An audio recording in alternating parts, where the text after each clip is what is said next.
नमस्कार, मी प्रियंका पाटील शेळके आपलं सर्वांचं सहर्ष स्वागत करते। सध्या नवरात्रीचा उत्सव सुरू आहे, नवदुर्गाचा उत्सव सुरू आहे, आदिशक्तीचा जागर आपण करतोय आणि आपल्यातलीच अशा काही आदिशक्ती असतात ज्यांचा जागर करणं आणि त्यांचा संघर्ष जाणून घेणं फार महत्त्वाचं असतं। माझ्यासोबत एक अशी दुर्गा आहे जी नवदुर्गा आहे, जिचा संघर्ष आपण सर्वांनी पाहिलाय, जिला राजकीय झालर आहे मात्र तिला देखील संघर्ष करावा लागलाय। वेगवेगळ्या गोष्टींसाठी संघर्ष आहे, उच्च शिक्षित आहे, मात्र असं सगळं असताना देखील जेव्हा एक स्त्री कुठल्याही पदावरती असते किंवा कुठलाही नवीन प्रवास सुरू करते तेव्हा तिच्या वाट्याला येतो तो म्हणजे संघर्ष। आणि तीच आदिशक्ती, तीच नवदुर्गा माझ्या सोबत आहे। मी आता आहे संगमनेरमध्ये आणि संगमनेरमध्ये आल्यानंतर तुमच्या लक्षात येईल की मी नेमकं कोणाला भेटायला आलेली आहे आणि कोणाबद्दल तुम्हाला सांगत आहे। माझ्यासोबत आहेत डॉक्टर जयश्री बाळासाहेब थोरात, ज्या कॅन्सर तज्ञ आहेत आणि खऱ्या अर्थानं त्यांनी राजकीय प्रवास देखील सुरू केलाय। त्यांच्यासोबत चर्चा करणार आहोत आणि सगळ्यात महत्त्वाचं म्हणजेच माजी आमदार आणि काँग्रेसचे ज्येष्ठ नेते बाळासाहेब थोरात त्यांच्या त्या कन्या आहेत, त्यांच्यासोबत बातचीत करणार आहोत आणि त्यांच्याकडून जाणून घेणार आहोत हा आदिशक्तीचा जागर सुरू आहे, स्त्रीत्वाचा सन्मान सुरू आहे, हा नवरात्राचा कार्यक्रम सुरू आहे, तो कशा पद्धतीने सुरू आहे आणि त्यांचा प्रवास कसा सुरू आहे ते देखील जाणून घेणार आहोत। तर आपल्याला नवरात्रीच्या खूप खूप शुभेच्छा आहेत आणि आज आम्ही तुमच्यासोबत अगदी दिलखुलास चर्चा करत आहोत।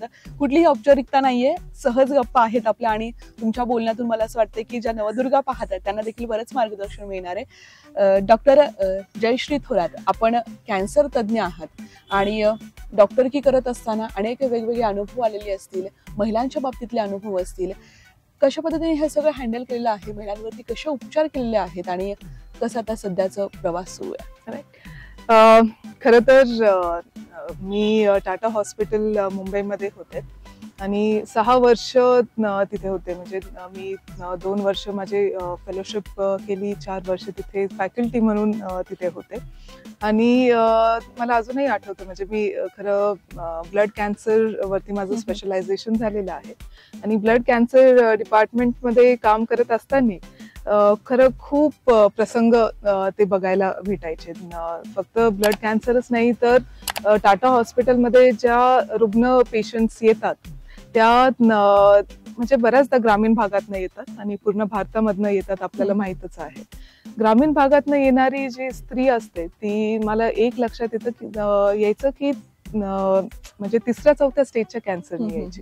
असं कधीच होत नसायचं की पहिल्या 2ऱ्या स्टेजमध्येच समजलं आणि पटकन वेळेवर आली, पटकन उपचार घेतला, बरी झाली आणि परत घरी गेली, असं खूप क्वचित होत असायचं। ती खतखत जी आहे ती फार मला नेहमी वाटायची की ग्रामीण भागामध्ये तेवढं अवेअरनेस नाहीये का, कॅन्सर विषयी माहिती नाहीये का, किंवा आपल्याकडे अंगावरती काढायची लय सवय, काही त्रास होत असेल तर पटकन कोणाला सांगणार नाही, जर स्तनामध्ये किंवा छातीमध्ये गोळा वाटत असेल, गाठ असेल तर ती दाखवून घेणं, तेवढा त्यांच्याकडे वेळ नाही, कारण पहाटपासून रात्रीपर्यंत आपल्या ग्रामीण भागातल्या महिला अत्यंत बिझी, म्हणजे दूध व्यवसाय असेल, शेती व्यवसाय असेल, घरकाम असेल, मुलांना सांभाळणं, त्यांचं शिक्षण, ह्या सगळ्या गोष्टी ज्या आहे ह्या महिलांवरती जास्त करून अवलंबून असतात।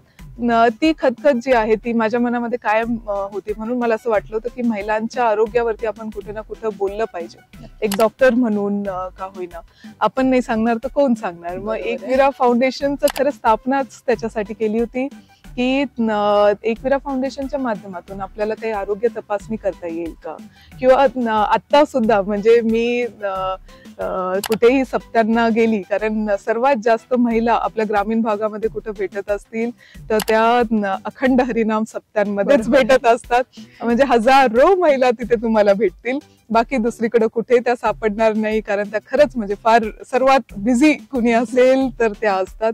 आणि सप्त्यामध्ये गेली तर माझं पहिलं मी कायम त्यांना सांगत असते की तुम्ही आरोग्याची काळजी घ्या, कारण कसं आहे की आरोग्याविषयी त्यांना सांगितलं पाहिजे। आणि मला असं वाटतं की देवावरती बोलणारे भरपूर लोक आहेत, पण त्यांच्या आरोग्याविषयी सांगणारी मी माझी जबाबदारी समजते आणि त्या ह्याच्यातून मी त्यांना प्रबोधन करत असते आणि त्यांना सांगत असते। नक्कीच जयश्रीताई, तुमच्या बोलण्यातून एक डॉक्टर आणि ती एक सामाजिक जाणीव आहे की महिलांना कुठेतरी, आणि बिझी शेड्यूल आहे। एकविरा फाउंडेशनचं नाव आपलं बोलता बोलता निघालं।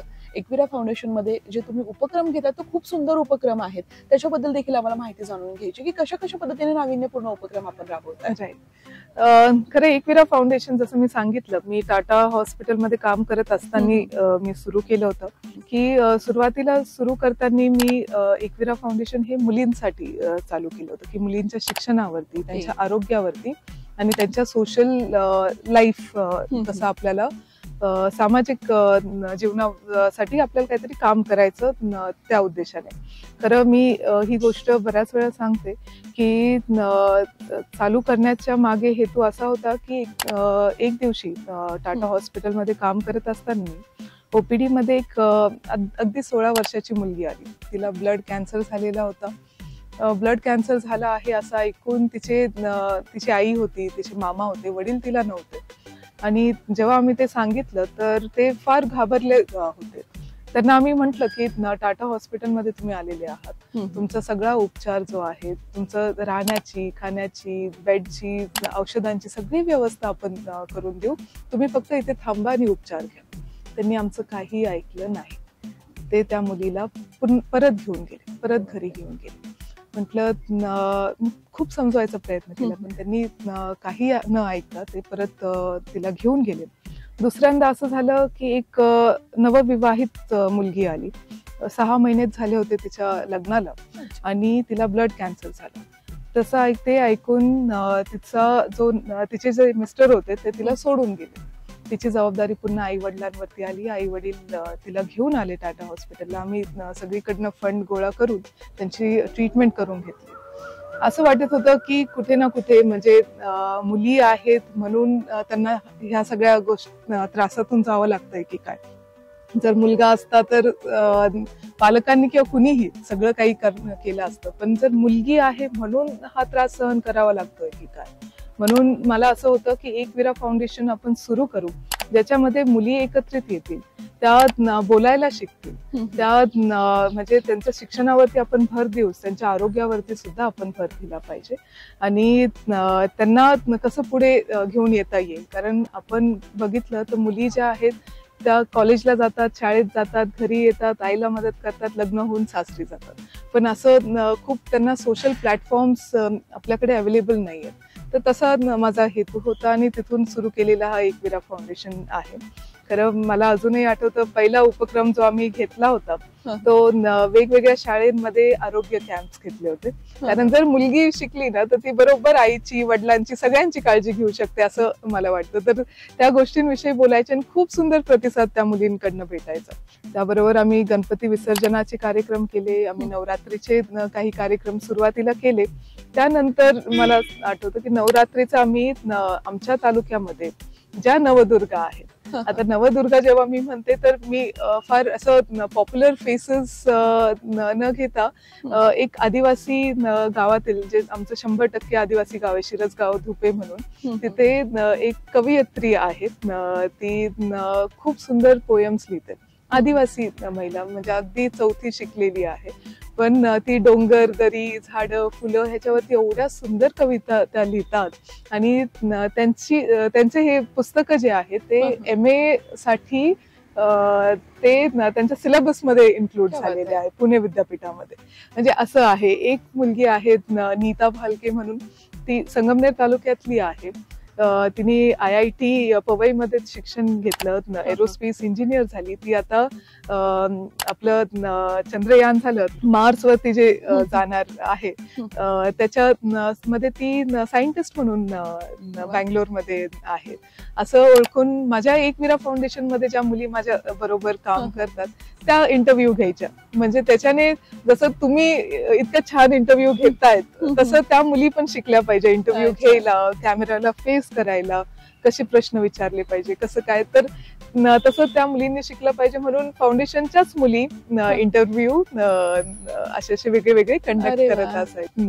खरंच म्हणजे नावातच एकविरा आहे आणि तुम्ही जो उद्देश सांगितला की मुलींसाठी आणि सुरुवात करतानाचे जो 2 अनुभव सांगितले, खऱ्यातून तो अंगावर काटा आलाय की मुलगी आहे म्हणूनचा जो संघर्ष आहे. आणि तुम्ही जसं म्हणाल की मुलगा असत अशी वेळ नसते आली. कॅन्सर तज्ञ आहात तुम्ही, जी आज काळाची गरज आहे, तुमचा एवढा अभ्यास आहे, पण मग राजकारणाकडे कशा टर्न झाला? विराच्या मीटिंग्स ज्या आहेत त्या मी संडेला घेत असायची. मग Monday to Saturday half day OPD पर्यंत टाटामध्ये काम करायचं. मग 4 वाजताची ट्रेन असते राजधानी एक्सप्रेस, ती घ्यायची, नाशिकला उतरायचं, संगमनेरला यायचं आणि रविवारी सकाळी माझ्या एकविराच्या मुलींबरोबर बसून पुढचं प्लॅनिंग मी करत असायची. काय प्रोग्राम्स करायचे, काय काम करायचंय, कसं आरोग्य शिबिर घ्यायचंय, कुठे काही अजून असेल तर त्या सगळ्या गोष्टी बघायची. परत संध्याकाळी मुंबईला जायची आणि सोमवारपासनं परत रुटीन चालूच. म्हणजे एकही दिवसाचं असं हे नसायचं की कुठं गॅप घेतला, रिलॅक्स झाली असं नसायचं. आणि हे सगळं माझे वडील बघत होते. असं त्यांनी बघितल्यानंतर त्यांनी सहज एक दिवशी मला विचारलं की तुला आवडेल का संगमनेरला यायला. आणि मी थोडीशी म्हणजे लगेचच हो म्हटले किंवा असं झालं नाही. मी थोडा वेळ घेतला विचार करायला. मग एक दिवशी मी त्यांना म्हटलं की मी टाटा हॉस्पिटलमधनं सोडत नाही, कारण माझं काम सुद्धा आवडतंय, टाटा हॉस्पिटलमध्ये मी करते ते सोडत नाही, पण मी 6 महिन्याचा ब्रेक घेते. आणि ब्रेक घेऊन मग बघते की मला खरंच हे आवडतंय का, आणि जर आवडलं तर मग मी रिझाईन करेल टाटामधनं आणि इथे येऊन जाईल. टाटाचे जे डिरेक्टर्स होते तेही फार चांगले होते, त्यांनी मला सपोर्ट केलं. ब्रेक घेतला, इथं आल्यानंतर मला आधी खूप काळजी होती की एक मुलगी म्हणून समाज किंवा लोक कसे एक्सेप्ट करतील मला. पण अजून संगमनेरला अशी सवय नाहीये. जरी माझ्या दुर्गा आत्या तांबे त्या राजकारणामध्ये सक्रिय आहेत, तरी एवढी सवय नाहीये की मुलगी म्हणून राजकारणामध्ये कोणाला बघण्याची. तर असं मला खूप काळजी होती. पण इथं आल्यानंतर ज्या प्रकारे सर्व लोकांनी एक्सेप्ट केलं, जेवढं प्रेम दिलं, म्हणजे इतकी आपुलकी, इतकं प्रेम, इतका जिव्हाळा मला प्रत्येक गावामध्ये जिथे जात होते तिथे मला लोकांकडनं भेटत होता. मला त्या सगळ्या गोष्टी आवडत गेल्या. म्हणजे खरं वडिलांना बघितलंय, आजोबांना बघितलंय, पूर्ण घराला बघितलंय की समाजासाठी काम करतात सगळेजण, आणि खूप चांगल्या पद्धतीने. म्हणजे आमचं राजकारण म्हणजे राजकारण नव्हे, तर राजकारण 5-10% असतं, बाकी सगळं समाजकारण असतं. तर ते बघितलं होतं, कुठे ना कुठे आवडून गेलं. मग मी 6 महिन्यांनी टाटा हॉस्पिटलमध्ये रिझाईन केलं आणि इथे आली. असं आहे. ताई, हे सगळं करत असताना दरम्यानच्या काळामध्ये ज्या गोष्टी घडल्या त्या गोष्टींना आता विसर पडलेला आहे, मात्र आदिशक्तीचा जागर करत असताना एखाद्या मातृत्वाचा जेव्हा अपमान केला जातो तेव्हा त्या गोष्टी उजेडात आणून पुन्हा एकदा बोलणं फार महत्वाचं आहे. जयश्री ताई, पहिली प्रतिक्रिया काय होती हो जेव्हा ह्या गोष्टी घडल्या? काय भावना होत्या? ते सभा करत होते आणि मला भाषण करायला जायचंच.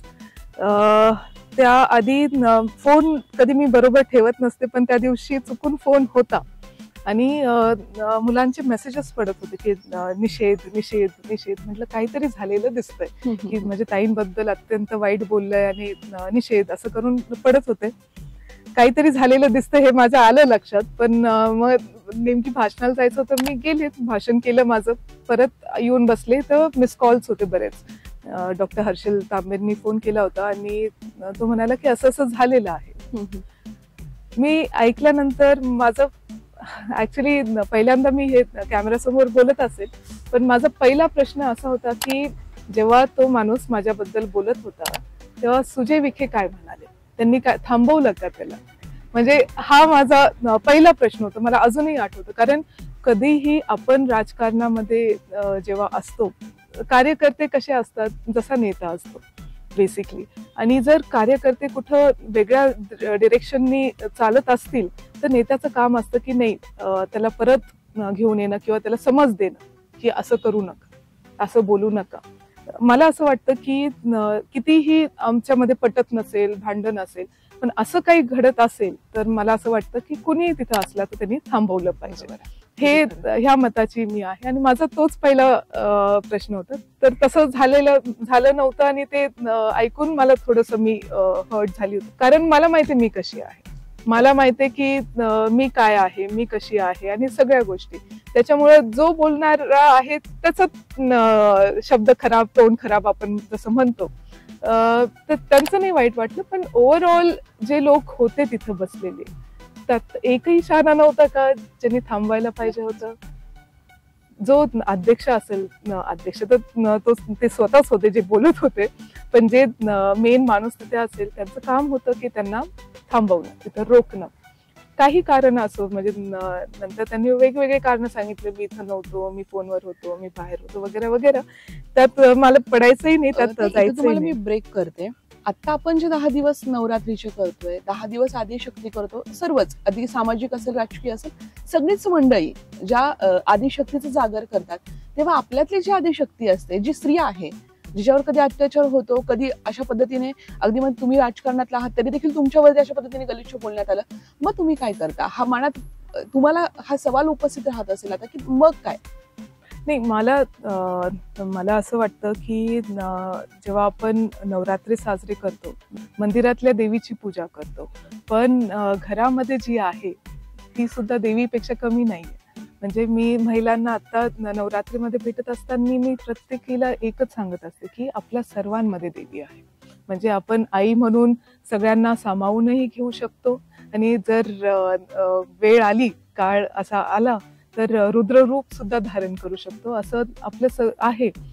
तर कुठे ना कुठे आपल्याला आपण म्हणजे चांगले कायदे जे आहेत ते तर आलेच पाहिजेत गव्हर्नमेंटमध्ये, की महिलांवरती किंवा कोणाही वरती अत्याचार मग ते मानसिक पण असू शकतात, शारीरिक पण असू शकतात. तर मेंटल हॅरॅसमेंट करणारेही तेवढेच मोठे गुन्हेगार आहे जेवढे फिजिकल हॅरॅसमेंट करणारे आहेत, या मताची मी आहे. आणि त्याच्यासाठी कायदे अतिशय स्ट्रॉंग झाले पाहिजे. एक दुसरं, आपल्यामध्ये समाजामध्ये जरा समानतेचा विचार जो आहे, स्त्री पुरुष समानता, जे अजूनही कुठं जास्त दिसत नाही, म्हणजे ते एक्सेप्ट होताना दिसत नाही, म्हणजे थोडा गॅप येतोय का तुम्हाला? असा काही अनुभव येतोय?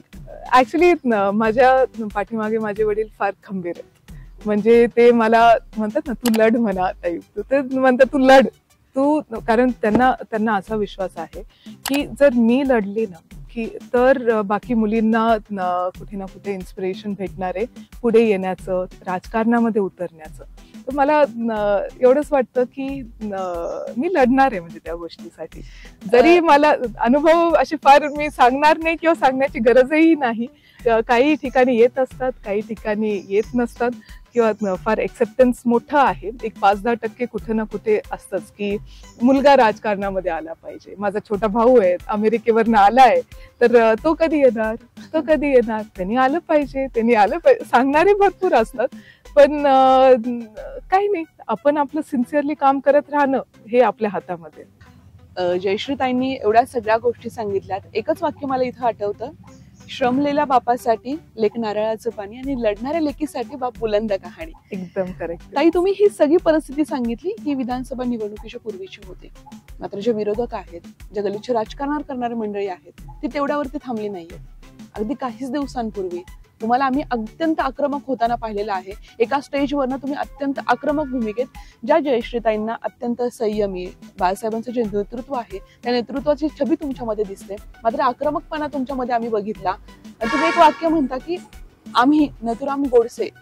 ते काय सांगाल ताई, ह्या गोष्टी घडतायत तर एक लेख म्हणून, आज लेख म्हणून तुम्हाला काय वाटतात भावना की अशा पद्धतीने संघर्ष संपत नाहीये? हा सध्याची मंडळी आहेत राजकारणी, ते कुठे ना कुठे एथिक्स जे असतात राजकारणाचे, जे रूल्स असतात, ज्या गोष्टी सांभाळल्या पाहिजे एक राजकारणी म्हणून, त्यांना अजून तो अनुभव आलेला नाहीये. काही अशा मंडळींना संगमनेर तालुक्यामध्ये बोलवलं जातं मुद्दामून 2 धर्मांमध्ये द्वेष पसरवण्यासाठी, 2 जातींमध्ये द्वेष पसरवण्यासाठी. आणि मला एक गोष्टीचं खरं जी गोष्ट खटकते ती आहे की वारकरी संप्रदायाच्या प्लॅटफॉर्मवरती, म्हणजे जिथे जात, धर्म, प्रांत, भाषा ह्या कोणत्याही 4ही गोष्टींना जागा नाही. म्हणजे वारकरी संप्रदायाला किंवा विठ्ठलाला मानणारा कोणता एक धर्म, एक जात, एक प्रदेश, एक भाषेचा माणूस नसतो. तिथं सर्व, म्हणजे जे विठ्ठलाला मानतात, जे माणुसकी धर्माला मानतात ते विठ्ठलाला मानतात, तेच वारीला जातात. आणि वारीची ही प्रथा राहिलेली आहे की सगळ्यांनी एकत्रित पद्धतीने पुढे चाललं पाहिजे. मग तिथे कधी वारीमध्ये तुम्हाला विचारत नाही की तू कोणत्या जातीचा आहेस, तू कोणत्या धर्माचा आहेस, तू कुठून आलायस, कधीच नाही. म्हणजे मी ह्या वेळेस पहिल्यांदा वारीला गेले आणि तिथं मला एक लक्षात आलं की सगळ्यांना माऊली म्हणूनच म्हटलं जातं. चला माऊली, बसता का माऊली, असं. म्हणजे एवढं छान ही जी परंपरा आहे ना, ही महाराष्ट्राची परंपरा. खरं ती महाराष्ट्राची परंपरा काही लोक तोडण्याचा प्रयत्न करतात. म्हणजे जे फॅब्रिकेशन आहे महाराष्ट्राचं, जे महाराष्ट्राची ओळख आहे की हा महाराष्ट्र पुरोगामी विचाराचा महाराष्ट्र आहे, हा महाराष्ट्र शिवाजी महाराजांचा आहे, हा महाराष्ट्र शाहू फुले आंबेडकरांचा आहे, हा महाराष्ट्र छत्रपती संभाजी महाराजांचा आहे. म्हणजे कितीतरी नावं खरं घेता येतील. म्हणजे सावित्रीबाई फुले असतील, अहिल्याबाई होळकर असतील आणि खूप सगळे आहेत. खरं त्यांचा हा महाराष्ट्र आणि त्याची ओळख कोणी पुसण्याचा प्रयत्न जेव्हा करतो आणि नथुराम गोडसेची भाषा बोलतो, जे की आपल्याला माहित आहे की पूर्ण जगाला माहिती आहे की नथुराम गोडसे कोण व्यक्ती आहे आणि काय त्यांनी केलेलं आहे. कुठे ना कुठे गांधी विचाराला मारायचा प्रयत्न करतायत, कुठे ना कुठे म्हणतायत की मी नाही, आम्ही नथुराम गोडसे बनू असं म्हणतायत. तेव्हा हे महाराष्ट्राचं कुठेतरी परंपरा आपल्याला तुटतानी आणि मागे पडतानी खरं दिसते. संतांचा विचार मागे पडून नथुराम म्हणजे नथुरामाची भाषा बोलणारे, म्हणजे मुंह में राम बगल में नथुराम बरोबर, मुंह में राम आणि बगल में नथुराम असं काही गोष्टी घडताना दिसत आहेत.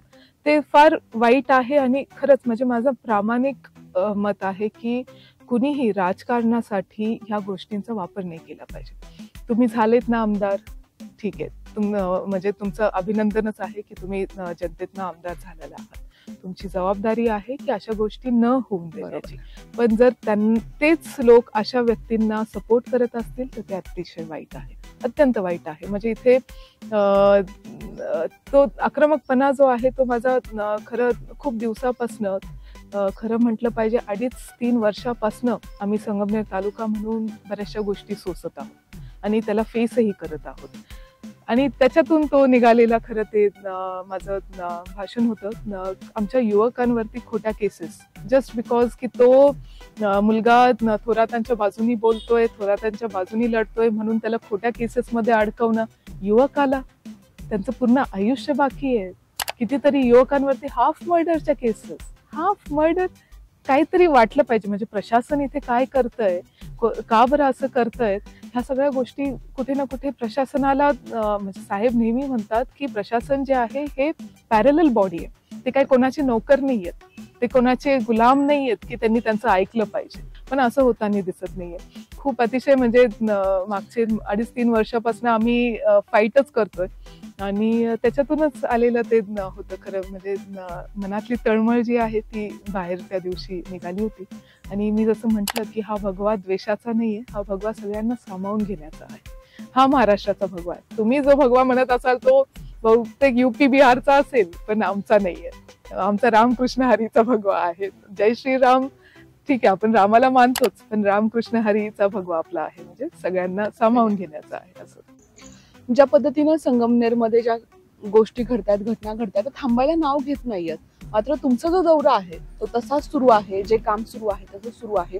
कसं रुटीन आहे सध्या चालू आणि कशा पद्धतीने काम करताय? साहेबांच्या काळामध्ये संगमनेरचं एक चांगल्या न्यूज बाहेर जायच्या. म्हणजे महाराष्ट्रामध्ये कुठेही चांगलं म्हणून बघितलं जायचं. आता कुठेतरी थोड्याशा अशा तशा न्यूज जायला लागल्यात बाहेर. आणि कुठेतरी जो सुसंस्कृतपणा आहे संगमनेरचा तो कुठेतरी मागे पडताना दिसतोय. उलट मला असं वाटतं की आपण देवी शक्तीचा जागर करतोय आणि ती पाठीशी आहे. त्याच्यामुळे आणि देवीने ठरवलंय की जयाला आता सगळं दाखवून द्यायचं आहे. जेव्हा तिचे वडील एकदम भक्कमपणे तिच्या पाठीशी उभे आहेत तेव्हा शिकून घेण्याचा चान्स आहे हे सगळं. म्हणजे एवढा मोठा क्रॅश कोर्स कुणी कोणालाही भेटला नसेल तेवढं मला बघायला भेटतंय.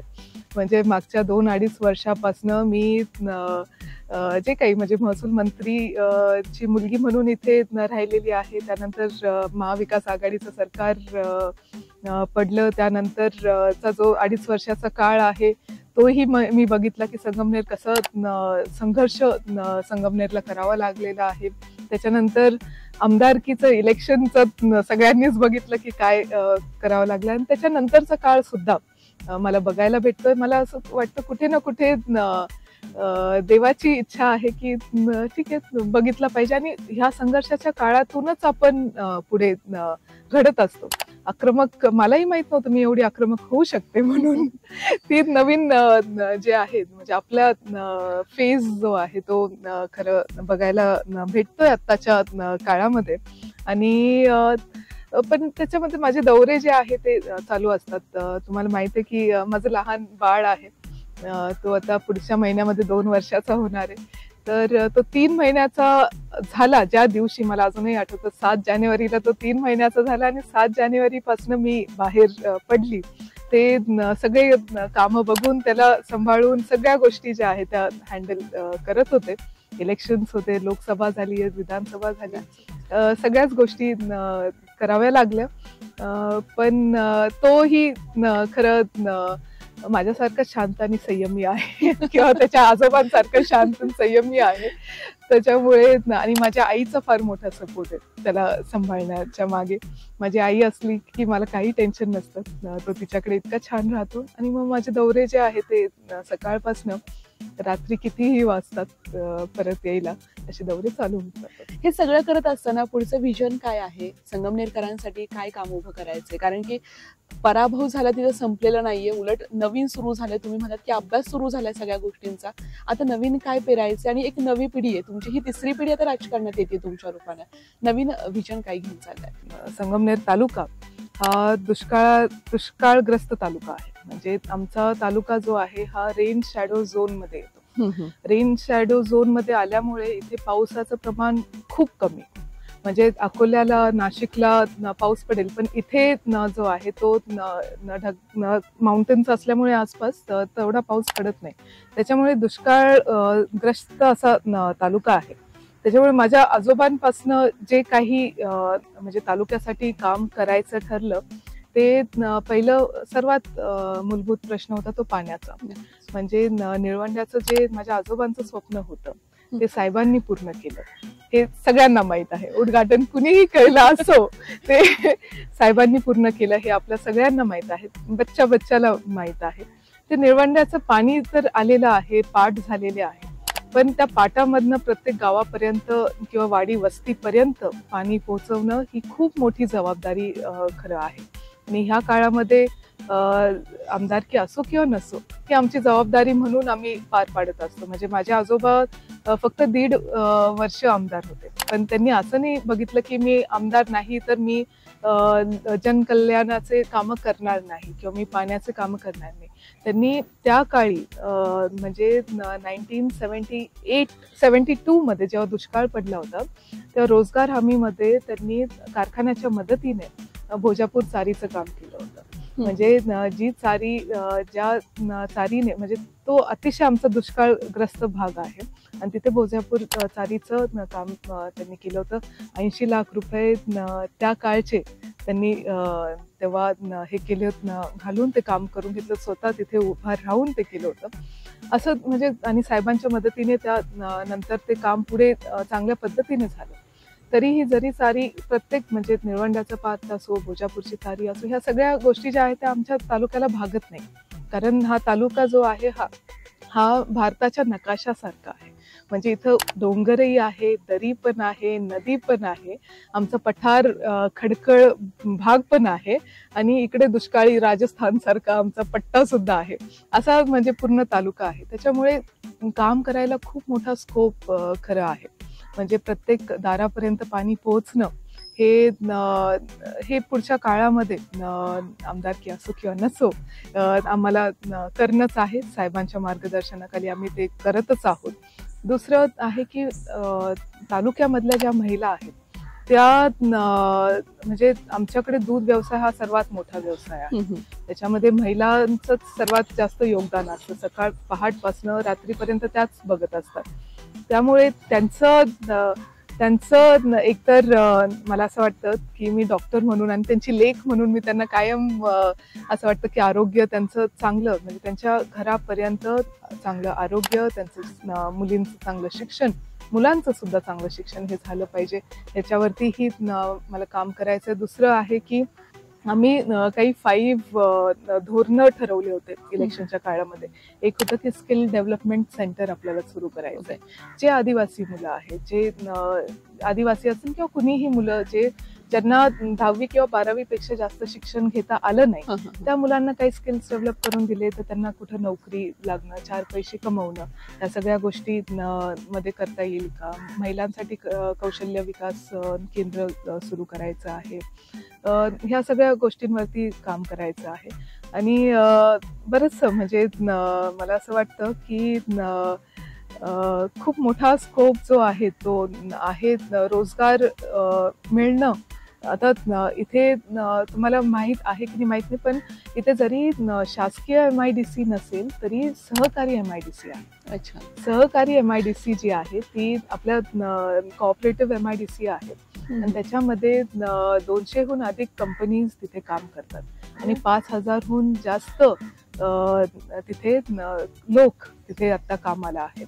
म्हणजे खूप मोठा आकडा त्यांचा आहे. त्यात आपल्याला कसं सुधारणा करता येईल, त्यात कसं जॉब ऑपॉर्च्युनिटीज वाढवता येतील, कशा IT कंपनीज, कारण निळवंड्याचं पाणी आलंय त्याच्यामुळे बराचसा भाग जो आहे तो अतिशय चांगला सुजलाम सुफलाम होणार आहे. आणि कसं आपल्याला अजून कंपनीजला इकडे इन्व्हाइट करता येईल का. आपले कॉलेजेस इंजिनिअरिंग आहे, तिथे MBA आहे, फार्मसी आहे, मेडिकल आहे, SMBT आहे. तर ह्या मुलांना कुठे ना कुठे पुढे स्कोप जो आहे तो मिळाला पाहिजे, त्यासाठी प्रयत्न करायचे. मला मुलांना खरं एक मी नेहमी सांगत असते की जर चान्स असेल तर बाहेर पडलं पाहिजे. जग काय आहे ते बघायला जेव्हा भेटेल. म्हणजे मला अजूनही आठवतं, मी MBBS ला पुण्यात होते तर बसनी प्रवास करायचे. ते बसचे धक्के सुद्धा मला अजून आठवतात. संगमनेरला कसं बसनी यायचं सगळं आठवतं. म्हणजे मला मी नाहीतर 12वी पर्यंत अतिशय शांत आणि बिलकुल कोणाबरोबर बोलणारी नव्हती. पण जसं आपण पुढे जातो, बाहेर पडतो, जसे एक्सपिरियन्सेस येतात तसं आपल्या पर्सनॅलिटीमध्ये डेव्हलपमेंट होत असते. त्याच्यामुळे मला सगळ्या मुलांना आणि मुलींना सांगायचंय, चान्स भेटला तर नक्की बाहेर जॉब करण्यासाठी गेलं पाहिजे. असं नाही की फक्त तालुक्यामध्ये किंवा जिल्ह्यामध्येच आपल्याला सीमित राहायचं. ह्या मताची मी खरं आहे. असं सगळं आहेत ना अजून विजन तर तसं खूप. जयश्रीताई खूप दिलखुलास अशा सगळ्या गप्पा मारतात, सगळ्याच गोष्टी आम्हाला सांगितलेल्या आहेत, राजकीय असेल आणि सगळ्या गोष्टींवर आपली चर्चा झाली आहे. नवरात्री स्पेशल आपण जयश्रीताईंशी चर्चा करत आहोत. हा आदिशक्तीचा जागर आहे, मी तुम्हाला बऱ्याच वेळा म्हणतेय. समाजाला काय संदेश द्याल, कारण की नवदुर्गाचा हा सण आहे, आपण हा सण साजरा करतोय, त्याच्या स्पेशल मला देखील तुमच्याशी खूप चांगल्या गप्पा मारता आलेल्या आहेत. आपण देवघरातल्या देवीची पूजा करतो, आदर करतो, पण आपल्या घरातल्या स्त्रीचा तेवढा आदर करतो का, किंवा तिला तेवढा मान, जो सन्मान तिला दिला पाहिजे, जे काम ती करते त्याच्यासाठी मान सन्मान जो दिला पाहिजे तेवढा आपण देतो का, हा एक प्रश्न आपण फक्त एकदा स्वतःला विचारला पाहिजे. तसं मी संदेश देण्या इतकी मोठी नाही, पण मला असं वाटतं की ह्या नवरात्री किंवा नवदुर्गाच्या ह्या कालावधीमध्ये मी स्वतःसाठी काही संकल्प करून घेतलेले आहे. म्हणजे देवी जी आहे ती माझ्या पाठीशी आहे आणि लढण्याची मला ती खूप ताकद देते. त्याच्यामुळे माझ्या मातीसाठी, आपल्या तालुक्यासाठी मी लढणार आहे. जो अन्याय सहन करतो तो मोठा दोषी असतो, जो अन्याय करणाऱ्यापेक्षा. त्याच्यामुळे अन्याय कधी सहन करू नये. आपण सर्वजण एकत्रित पद्धतीने अन्यायाच्या विरोधात लढलं पाहिजे, मग ते कुणीही असो. आणि मला असं वाटतं की महिलांसाठी मला जे काही करता येईल ते करण्याचा मी पूर्ण प्रयत्न मी करत असते. आणि युवकांसाठी सुद्धा, कारण मला असं वाटतं युवक जे आहे, युवक आणि युवती ज्या आहे त्या ह्या तालुक्याचं, जिल्ह्याचं, देशाचं ते भविष्य आहे आणि त्यांनी चांगल्या मार्गावर राहायला पाहिजे. आपला जो महाराष्ट्राचा जो धर्म आहे तो वाचवला पाहिजे.